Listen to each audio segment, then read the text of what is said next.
आदरणीय रामविलास जी के बीच में युवा जदयू के अध्यक्ष बन के आए थे और 2028 नवंबर दिन बृहस्पतिवार 1:55 में दिल्ली रामलीला मैदान में ये पार्टी का बीजारोपण और उद्घोष किया गया था। परम आदरणीय रामविलास पासवान जी किए थे, जिसमें हम भी थे और पूर्व यहाँ के बिहार के अध्यक्ष भाई नरेंद्र सिंह भी, वीर नरेंद्र राव थे। यहाँ सारे लोग मिलकर ये पार्टी का बीजारोपण हुआ।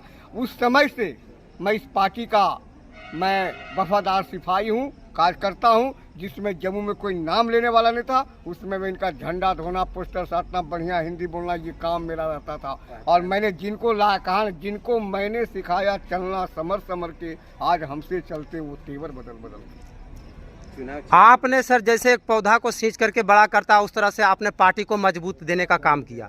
क्या आपको अभी रिस्पेक्ट मिल रहा है? नमस्कार, आप देख रहे हैं परिक्रमा भारत न्यूज। जैसा कि आप देख सकते हैं, इस वक्त मेरी मौजूदगी है द्वारका विवाह भवन में और हमारे साथ कुछ लोजपा के कार्यकर्ता हैं, वरिष्ठ कार्यकर्ता हैं, बोलिए। और वरिष्ठ कार्यकर्ता हैं। आइए मिलते हैं और जानने की कोशिश करते हैं कि आप 2 दिन बच गया है चुनाव में, मतदान को लेकर के क्या कुछ तैयारी है। आइए मिलते हैं, जानने की कोशिश करते हैं। सबसे पहले हमारे इस चैनल में आपका स्वागत है श्रीमान। मैं राम प्रवेश पासवान और मैं हिंदुस्तान के शेरे हिंदुस्तान स्वर्गीय दूसरे अम्बेडकर परम आदरणीय रामविलास पासवान के करीब मुझे रहने का मौका मिला और उनके मैं अनुशिष्य हूँ। और मैं ये दावे के साथ कहता हूँ कि तीसरी बार हिंदुस्तान में नमों की आंधी है। आंधी जब चलती है तो बड़े बड़े वृक्ष कवर जाते हैं।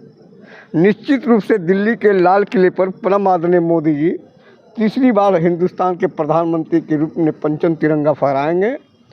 और मैं दावे के साथ यह कह सकता हूँ कि जमुई लोकसभा की तमाम जनता, हर लोगों के मुख से ये है कि आदरणीय चिराग पासवान जी के जो इन्होंने आज़ादी के बाद 70 साल के बाद जिन्होंने आदरणीय चिराग जी जमुई की धरती पर 10 साल में जो काम किए, लोगों से जो मिलने जुलने का काम किया और इसके जमुई के विश्व के नक्शे पर हिंदुस्तान में एक नई पहचान बनाने का काम किए, आज उनके ही जीजा जी परम आदरणीय युवा सम्राट अरुण भारती जी आए हैं। यहाँ के तमाम जनता उनको हार्दिक स्वागत करते हैं और ये जान जाइए कि मैं सारे लोग इस बार अगर कोई रिकॉर्ड तोड़ेंगे आदरणीय चिराग आदरणीय रामविलास पासवान जी का वर्ल्ड ऑफ गिनीज बुक का खिताब, तो वो जम्मू की ऐतिहासिक धरती से बिहार का पहला धरती होगा। और मैं ये दावे के साथ कहता हूँ कि आदरणीय मोदी जी में जो विकास हुआ है, चाहे वह आपको गरीबों को राशन की बात करें, प्रधानमंत्री योजना आवास की बात करें, और आपको 370 धारा की बात करें, मुस्लिम महिलाओं को जो 3 तलाक के तहत, और सबसे बड़ी जो आज हमारे आपको हिंदुस्तान को जो वर्ल्ड में एक नई पहचान बनी है राम राज के लिए, जो अयोध्या में रामलला का जो मंदिर बना है, वह भी एक ऐतिहासिक और एक नई शान जोश के साथ एक नया परिवर्तन और दिशा, और इस बार भी 400 पार और कहीं कुछ नहीं है। चिराग पासवान जी का 5 गो विकास जो महत्वपूर्ण है वो थोड़ा सा बता दीजिएगा। चिराग पासवान तो हाँ, वो पहले तो बिहारी और बिहार फर्स्ट के लेकर चले थे। विकास के बाद जैसे ले लीजिए, आपको मेडिकल कॉलेज है, केंद्रीय विद्यालय है, उन्होंने रेलवे परियोजनाओं को जोड़ने का काम किए, सड़क पुल पुलिया, लोगों को विकास और हमेशा गरीबों शोषितों सभी लोगों को एक ढंग से देखने का काम। चिराग पासवान का एक एजेंडा था कि जम्मू में पासपोर्ट बनेगा, उसका सर कहाँ तक अभी? वह अभी चल रहा है। एक्चुअली उसका बीजारोपण हो गया है। नेक्स्ट अपनी सरकार बनने के बाद निश्चित वो काम होगा। और इस बार जो है अरुण भारती जी, क्या लग रहा है जीतने के बाद वो जम्मू में के बीच में रहेंगे, या फिर जिस तरह से हवा है, विरोधी का कहना है कि वो बाहरी हैं और बाहरी आए हैं और बाहरी तुरंत चल जाएंगे? मुझे तो ऐसा कुछ नहीं है, क्योंकि लोकतंत्र में बाहरी और अति कुछ नहीं होता है। अब जब बताते, जब हिंदुस्तान में मैं बता दूं, इसी बांका की धरती पर जॉर्ज फर्नांडिस भी चुनाव लड़ते थे, बहुत सारे लगते, आदरणीय शरद जी भी मध्य प्रदेश से बिहार से चुनाव लड़ते। ये सब तो कोई बात नहीं, व्यक्तित्व की। एक तौर से देखा जाए सर, बेरोजगारी का आलन चरण सीमा पार है बिहार में, और गृह रक्षक वाहिनी का 2011 का विज्ञापन था और 2022 में फिजिकल लिया गया। जिस समय अभ्यर्थी फॉर्म भरा था उस समय उम्र 20 का था, और उसका दौड़ जो 1600 मीटर का दौड़ श्री कृष्ण सिंह स्टेडियम में 2022 में लिया गया। इसके बाद भी नियुक्ति पत्र के लिए आज भटक रहे हैं विभागीय के चक्कर में, और 10 साल से चिराग पासवान जी एक बार भी उस पर ध्यान आकर्षित नहीं कर पाए। क्या कहिएगा इस पर? वो चलो, वो तो सरकार की प्रक्रिया है। ये राष्ट्रीय अध्यक्ष रहे चिराग पासवान जी, और ये बिहार का ही है जो जिसका जो हुआ है गृह रक्षक बाहिनी का। इस पर आपका क्या कहना है? आप वरिष्ठ नेता भी हैं इस लोजपा का। अरे तो एक मिकाट करता और नेता जो बोले ये तो मैंने एजेंडा एक्चुअली बिहार सरकार का जो प्रपोजल है उसके तहत आदरणीय चिराग जी जहाँ तक वो अपना करते ही हैं। सबसे बड़ी बात जब आपने बोले कि बीच पक्ष जो विरोधी दल की जो चर्चा की है, तो मुझे कहने में शर्म नहीं लगता है। जिन लोगों ने दलितों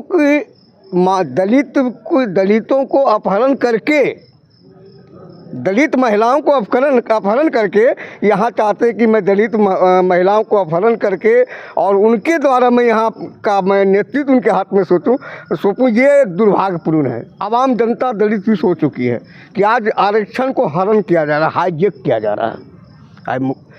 समांतवादी लोग उनसे मैंने उनको एमपी विधायक बनाने के लिए लोग दुल्हन बनाते हैं। बट नो, मेरी बात गौर कीजिएगा, जिनके बारे में आप बोले वो जो विपक्ष कटास करते हैं, तो जहाँ की ये दलित बेवकूफ़ नहीं कि जिसकी दलितों को उनको आरक्षण का अपहरण हो और उसको हाईजेक किया जाए, तो आवाम जनता जानती है। वो संत रवि और सारे मैं के साथ करता हूँ, अगर कोई कहते हैं तो रविदास के भी अगर बात करते थे, उनका तो महान नेता आपके काशीराम और मायावती थी। ये सारी दुनिया जानते हैं कि आज दलितों को, आज समांतवादी अगर कल चुनाव जीते तो उसका जो फ़ायदा होगा, बट ओनली फॉर अर्चना नहीं बल्कि उनके जो हैं हस्बैंड, उनके लिए फ़ायदा, उनके समाज की ये दोहरी नीति है। मेरा एक सवाल है सर, अभी जो कार्यक्रम हुआ था कुछ दिन पहले, सम्राट चौधरी जैसे दिग्गज नेता आए थे, और लेकिन अरुण भारती जी का चेयर नहीं था। लास्ट में चिराग पासवान जी को अपने सीट पर उनको एडजस्ट किए थे। क्या लगता है जब उनको सीट जो मंच पर नहीं मिला तो संसद का सीट मिलेगा? निश्चित रूप से संसद में कोई किंतु परंतु नहीं। मैं तो बोल दिया कि इस बार हिंदुस्तान का अगर कोई वर्ल्ड ऑफ गिनीज बुक का खिताब जीतेंगे, परमादरणीय श्री रामविलास पासवान मेरे गॉड ऑफ फादर थे। मैं उन्हें जनक पिता के रूप में सुनी मानता हूँ, और मैं निश्चित तौर पर बिहार का पहला सीट अगर श्योर सीट होगा वो जम्मू होगा। और निश्चित रूप से आदरणीय मोदी जी अगर प्रधानमंत्री के रूप में दिल्ली के लाल किले पर पंचायत फहराएंगे तो आदरणीय अरुण भारती जी वर्ल्ड ऑफ गिनीज बुक तक जीत करके दिल्ली पार्लियामेंट के जम्मू का सांसद बनेगा और हिंदुस्तान में करीब पहचान होगी। जोनेक्स होटल में ठहरे हुए हैं अरुण भारती जी, जो कि आम आदमी को अभी भी अगर यदि भेंट करने का मौका मिले या अपना दुख सुनाने का मौका मिले तो नहीं मिल पा रहे हैं। जिस तरह का जो देख रहे हैं जो आम पब्लिक का कहना है, तो जीतने के बाद उनका क्या फिर रहे? और मैं बता रहा हूँ, कल हम भी साथे थे, आपको खराच ऐसे महादलित टोला में आपको ये इन पे में सारे दलितों के महादलितों के बीच मिल रहे थे लोगों से, उस कड़कती धूप में मैं वहीं साथ हूँ, और यहाँ भी लोग आते हैं, सबों से बात करते हैं। एक चीज़ पहले आप जान जाए, actually what will be result, किसी चीज़ को बनने के बाद पहले ही हम कैसे कह दें। और एक और चीज़ मुझे याद है, किसी की जान की दुश्मन किसी पे जान फिदा, हर शख्स बड़ा भी और बुरा भी। पहले आप कैसे आप किसी कर सकते हैं कैसा है, जीतने के बाद ही देखा जाएगा कि किस तरह का नेता है। पहले आप कैसे कर सकते हैं? पहले का अनुभव लगाया जा सकता है। अनुभव तो ये निश्चित हम जानते हैं कि वो जनता के बीच काम करेंगे और एक इसका अपना ऐतिहासिक विकास होगा, इसमें कोई दो राय नहीं। कभी राजनीतिक में लेकिन रहे नहीं सर अरुण भारती जी, फर्स्ट बार आए हैं। अच्छा, क्या लगता है किस आप विकास में संयम रहेंगे जीतने का? एक चीज़ जानिए, कभी कभी ऐसे होते हैं कि कोई व्यक्ति को डायरेक्टर होते हैं, आप कोई डायरेक्टर हो जाते हैं। मेरी बात से समझिए, कुछ लोग जैसे आपको मैं इतना बता देता हूँ कि गुरु द्रोणाचार्य अर्जुन के गुरु थे, उन्हें अर्जुन को गुरु मानते थे, लेकिन जान जाइए कि एकलव्य गुरु द्रोणाचार्य की प्रतिमा बना करके उन्होंने धनुष सीखे तो सबसे महान योद्धा बन गए। और मैं ये सबसे पहले आपको कह दूं कि साफ जानिए कि उम्र भर कौरवों को पांडवों से विजय ना होते अगर अर्जुन को सामले पतवार न होते। जब आदरणीय चिराग जी उनके सारथी हैं तो इसमें कोई दुरा है कि चुनाव नहीं जीतेंगे। सर 2 बार लगातार जम्मू की जनता ने चिराग पासवान को वोट देकर बहुत मूल्य वोट से जिताया था। क्या इस बार दिक्कत बुझाया जो उन्होंने हाजीपुर चला गया और अपने जीजाग भारती को जहाँ या कहीं उनको डर का तो भय नहीं? नहीं, ऐसी बात है। एक्चुअली पापा उनके एक्सपायर करने के बाद वहाँ की जनता का बड़ा प्यार स्नेह मोहब्बत था, तो उन्होंने अपने पापा के वहाँ पर अरुण भारती को भी खड़ा कर सकते थे। ऐसा नहीं कि विकास में नहीं कर पाए तो यहाँ अरुण भारती हारे चाहे जीते, हम तो हाजीपुर में जीते, हमारा इज्जत बचा। ये बात नहीं है बॉस, बात यह है कि अपने पापा को विरासत को भी संभालने के लिए वहाँ का प्यार जज्बा जनता का, और यहाँ लोगों ने उनको अच्छी किया, इसलिए उन्होंने वहाँ चुनाव लड़ रहे हैं। कोई हिंदुस्तान और राष्ट्रीय अध्यक्ष है, वो तो कहीं भी चुनाव लड़ सकते हैं। बट ये थे लोजपा के वरिष्ठ कार्यकर्ता बाकी आप परिक्रमा भारत न्यूज़ देखने के बाद क्या प्रतिक्रिया देते हैं हमें ज़रूर बताइए और चैनल को सब्सक्राइब कीजिए। जय हिंद।